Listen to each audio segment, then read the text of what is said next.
Ndị be anyị ekenekwanụ m unu. Anyị sị ka ọ mara na anyị na mma na-eke, anyị sị ka ọ mara anyị mma na orie, anyị sịkwa ka ọ mara anyị mma na afọ, ka ọ makwara na anyị mma na nkwọ, anyị sị ka nke onye chiri ya zerụkwa. Ebe anyị si were otere ya bụ ozi n'ụbọchị nke taa bụ Easter News 24. Ya bụ ozi bụ gbasara maka ya bụ ife na-eme na obodo nọ n'ime ya adịnwere ụwa na-azọ n'ala Igbo. Ozi a bụ according to the Biafran activist wetara ya n'iru akwụkwọ n'ụbọchị nke taa. As he quotes, breaking news: Nigerians are no more longer safe as jihadists in Nigeria challenge Pope Leo as they kidnap a new Catholic priest after Pope's statement. Hear the news in details. All right, this news is according to the activist Bozi, one of the homeland activists I will neighbor. So can I turn to Gaya Bozi Diko Hanuju Kabakwala Kiriat and Ifoko? Over to you. When Pope Leo, the Catholic Church Pope, was condemning the Christians killing from across the world, and he mentioned Nigeria as a country where Christians are being persecuted. And it's not up to 24 hours that he made this statement. In southern Kaduna, in Kaduna State, Catholic priests, 14 others were abducted. For you to see the speed, the level at which Christians and even non-Christians are being massacred, are being killed in Nigeria. But the question is this: are we going to continue to be like this perpetually? Where is the hope coming from? Where is the solution coming from? Because as it is now, the government of Nigeria, the military, the soldiers, the politicians, none of them have the solution to stopping the problem, but they have what it takes and the mechanism to make sure they continue to sponsor these terrorists. And in the same yesterday, this man you are seeing here is a Castina House of Assembly member. He went on to have meeting with these terrorists. This is what is going on every now and then. These people are not stopping. Every day they are having meeting with these terrorists. So the name of this lawmaker, he's a lawmaker in Castina State. His name is Engineer Abdulrahman Ahmed Kandarawa. So that is the name of this man holding meeting with these terrorists. However, this is not new if you are not a Nigerian. Our security forces hold meeting with the terrorists. And at a time, even the terrorists will ask the Nigerian soldiers, if you are coming to meet us, don't come with gun. They'll go there, they said they are having a peace meeting or a peace deal. Why the terrorists are killing Christians, massacring the people, doing all sort of things against the people, but nobody cares. Mutanen mu sun shiga cikin gari to su kyale su yi kamar yadda aka saba. Haza sana. Ina godiya.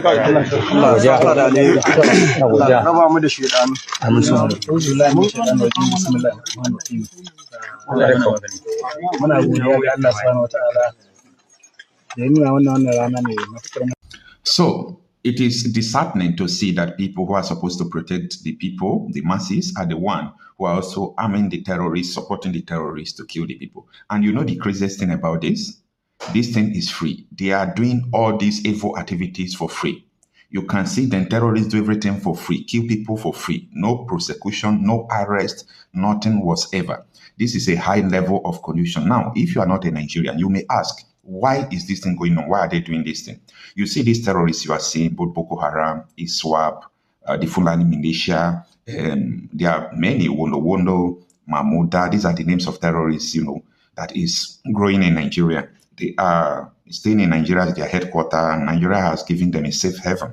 So the purpose of these people, these terrorists, is that they want to bring Sharia.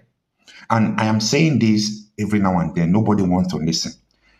2 years ago or 3 years ago, I have been shouting about this current insecurity, the level, the magnitude of insecurity in Nigeria. I've been shouting about it on this platform. A lot of people pay lesser attention until we started hitting them now. And I'm shouting about this again. The solution to what these terrorists want, they have already taken over Nigeria. Government can't stop them because people in government are supporting them. The solution to this is not fighting them or negotiating with them. They want Sharia states. And politicians are supporting them because most politicians believe in Sharia state. We have 19 northern Sharia states in Nigeria embedded in the constitution of Nigeria. They have Sharia court, they have Sharia police, they have Sharia court of appeal. They have, what else do they want to have a nation? So I want people to stop deceiving people. These people want to annex Nigeria to form a terror stronghold as a Sharia state where they can establish to other rest of the world. This is not a confidential information. The DSS, the secret police in Nigeria, are aware of this. The soldiers are aware of this.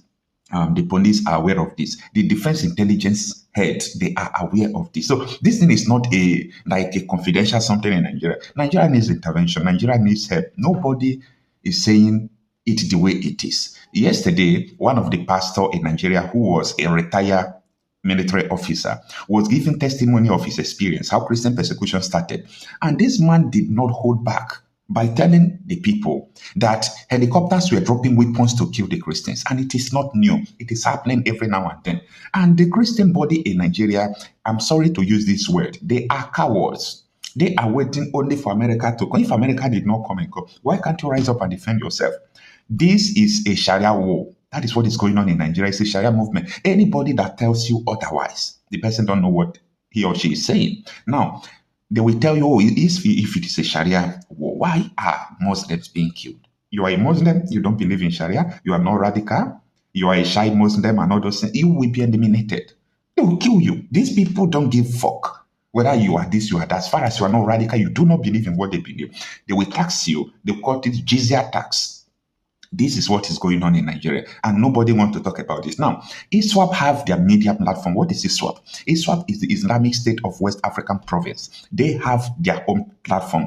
If they carry out attack like yesterday, they kill a brigadier general. Brigadier general is a very top-ranking officer in Nigeria, if you understand the military ranking. Now, they kill this man, they publish it. If they go to attack, they publish it. ISWAP is Islamic State of West African Province. It is a country. It is a country existing in Nigeria. This is the truth that nobody want to dig. Nobody want to tell you. These people have their leader, they have their president, they have their governors, all the territories, they have people controlling it. This is what is going on in Nigeria, and the Nigerian government, because Nigerian government is ruled by a bunch of people who are sponsoring terrorists. This current administration was part of the people who imported terrorists into Nigeria in 2014, 2015. Go and do a fact check of everything I'm saying. Then why are we still living and calling ourselves as a country? Why? For what purpose? For what reason? It is time for people to arise. You know, go back to check everything I told you last 2 years. Is it happening today? Everything I'm still telling you today is going to happen. You will not have a place to call your own if action is not taken now. Soldiers will watch as they are watching today while you are being massacred. The police will fold their hands as they are folding their hands today. Why generations will be wiped out? I'm not talking about 2030. I am talking about 2026. There is a plan to annex Nigeria with southern Niger, with Chad, with northern Cameroon. The DSS is aware of what I'm saying. I challenge any security agency to say that they are not aware of the statement I made now. I challenge them. They know all these things, but the gullible ones, the poor masses are there, not knowing the plan the enemies have for them. Now, what happened in Kaduna State after Pope Leo condemned the Christian killing? This is the details that raised that bandits attacked the southern Kaduna region. That is the Christian-dominated region, right, of Kaduna State in the early hours of on Monday. That was yesterday, resulting in the confirmed abduction of a Catholic priest and several community members and the death of one person.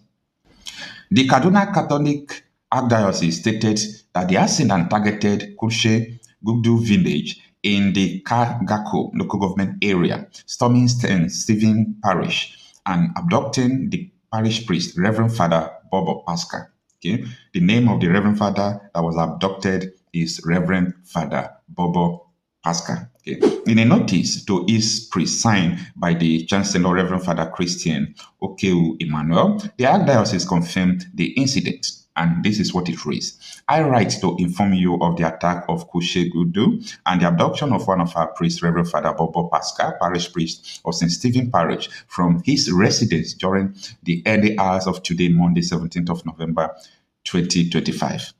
Regarding the casualty and other abductions, the Chancellor added that during the attack, many others were abducted and the brother of the Reverend Father, Yero, was killed. We call on all men and women of goodwill to join us in prayer for their safety and quick release from the hands of the abductors and for the peaceful repose of the dead.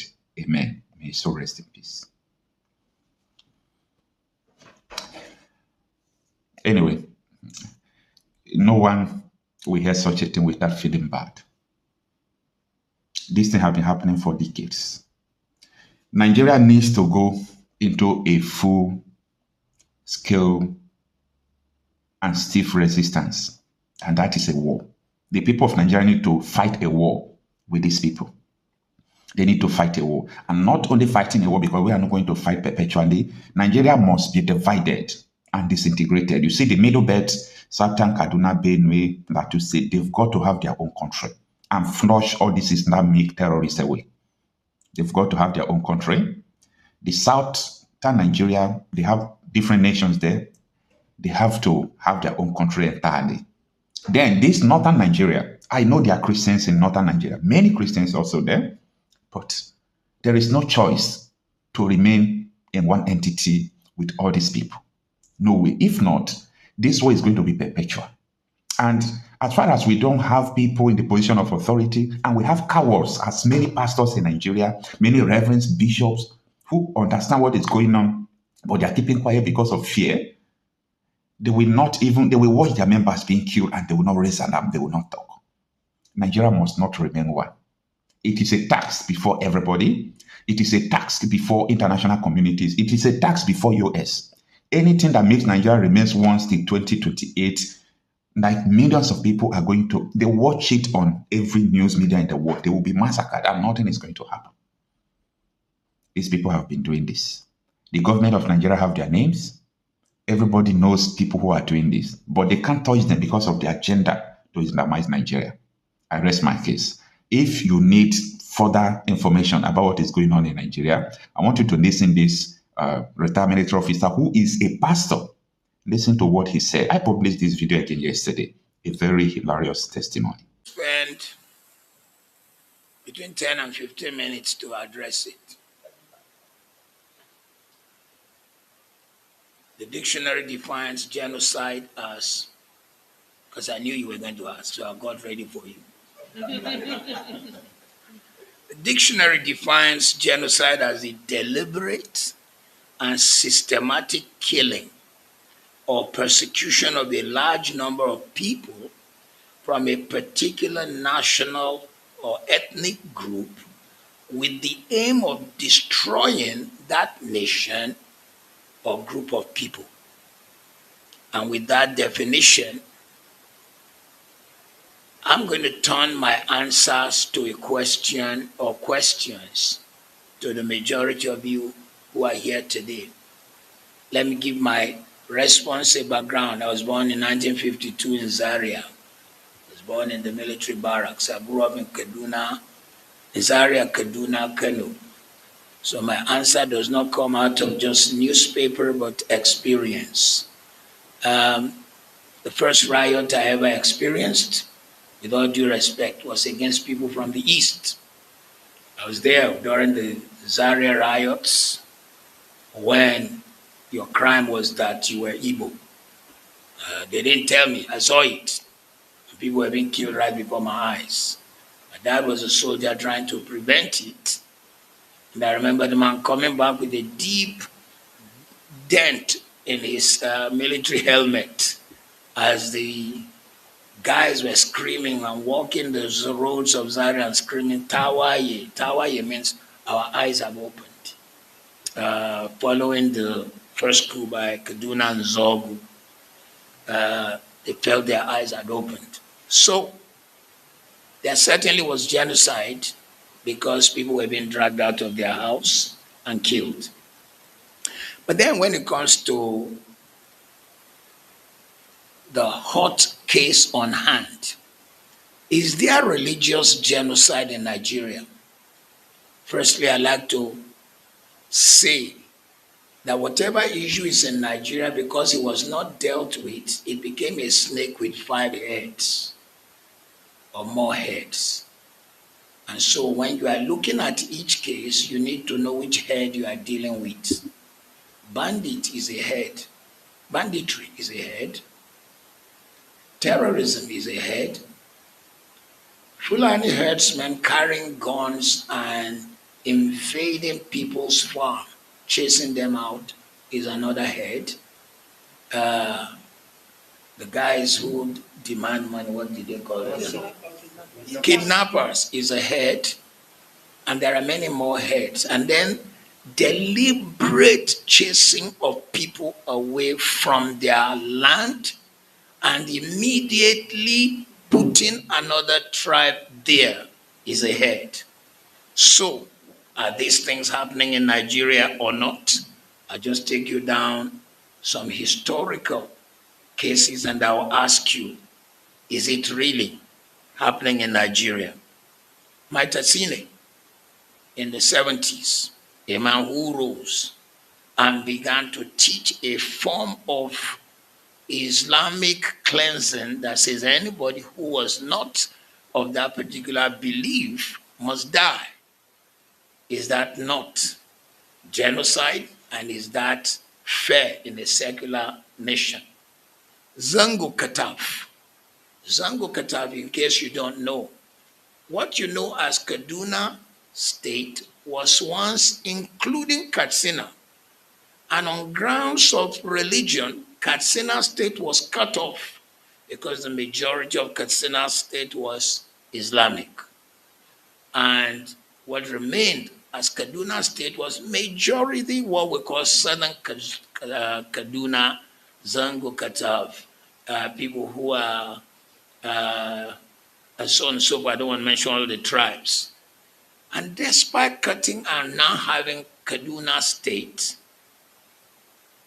the south of Kaduna State is 99% Christian, producing Professor Ishaya Audu, first Vice Chancellor Amadu Bello, producing General Ishaya Bameyi, producing former Deputy Governor Central Bank Melafia.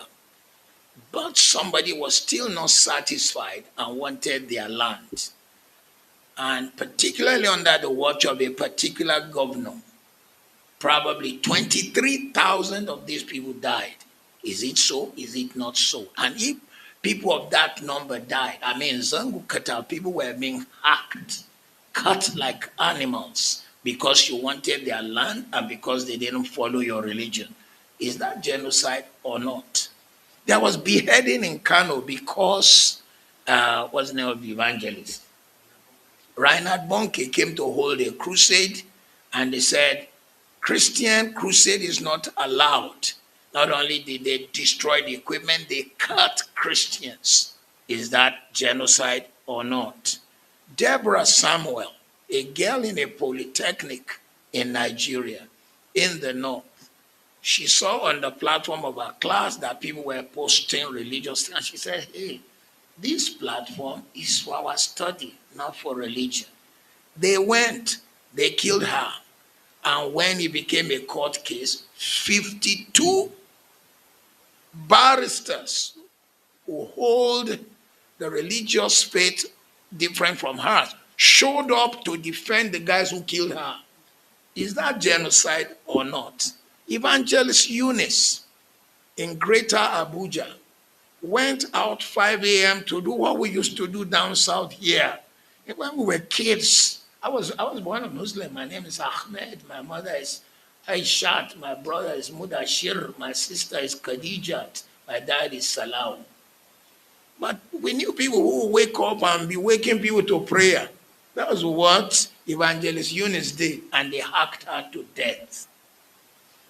And then, if all that is not genocide, and if it is just religious intolerance, what happened when Melafia came out and said, I am from Southern Kaduna, and 23,000 of our people died, and actually when we call people who should come and defend them, the military, the police, they don't show. It is after the people are gone that they show. And they say they have it on good record that some mysterious helicopters are coming to give these people equipment. Is that not a plan at genocide? If you say that is not genocide, what shall we say of what's going on in particularly states in the north that are of Christian conviction, Benue State, even today's Vanguard, reports Gwande local government where people were hacked. And the plan is to chase them out, and some people come to occupy. And when I say some people, let me be bold to say Fulani herdsmen and some of the guys carrying gun come to occupy because when I was a little kid, one of the songs on radio in the north would say, Babanka Sanshe would not food you. That song says that the whole of Nigeria is the land belonging to Shehu Danfodio. And until that is achieved, they've reached Kwara. It may be Lagos. So somebody somewhere does not want this kind of facing the reality. Is there a genocide? You will have to answer. I haven't answered any of your question yet. But let me just say, 270 girls were carried out of a school. They were all Christians. The people who carried them committed 5 crimes.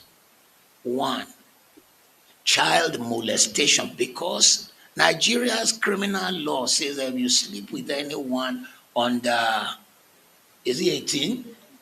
Which is the age of consent, it's a crime. They raped these girls. 2, if you carry a person against their will across border, it's trafficking. I thought we have human trafficking laws. 3, you force these people to change religion. 4, you force them into marriage. That is the 4th criminal offense.